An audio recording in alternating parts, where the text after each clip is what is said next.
En astrophysique à l'EPFL, on commence par les bases, au bachelor, et puis une fois qu'on est arrivé au master, on suit d'autres cours qui vont plus loin, qui nous présentent d'autres aspects et d'autres objets du bestiaire de l'astrophysique. Alors, le projet que j'ai fait, c'est un projet qui se base sur une image très célèbre du télescope spatial Hubble. L'image, c'est l'Hubble Ultra Deep Field.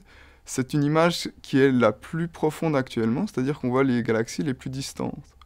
Moi, ce que j'ai fait, c'est j'ai essayé d'améliorer cette image en la défloutant, c'est-à-dire comme on peut voir chez les experts, en voyant une image qui est d'abord très floue, et puis on va faire apparaître des détails, des nouvelles structures.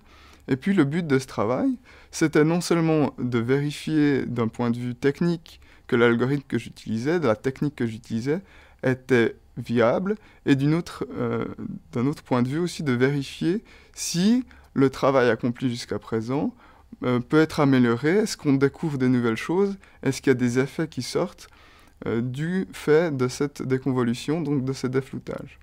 Les caractéristiques principales, on peut dire que c'est quand même beaucoup de travail sur ordinateur, c'est ajuster des paramètres pour dire « Ah, là, ok, ça veut bien marcher » ou « là, j'ai passé 10 minutes à faire quelque chose qui est absolument nul ».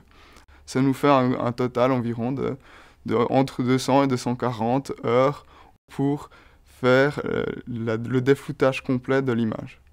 Il me reste encore le travail de master à faire. Ça va être un projet d'un semestre sur un sujet en astrophysique. On va aller beaucoup plus en profondeur. Et puis après, il y aura un doctorat pour moi, certainement, en astrophysique, où je vais découvrir de nouvelles choses. Et puis je vais aller certainement plus dans quelque chose du genre de l'instrumentation, c'est-à-dire plus bidouiller avec les télescopes et améliorer ce qu'il y a actuellement pour découvrir de nouvelles choses.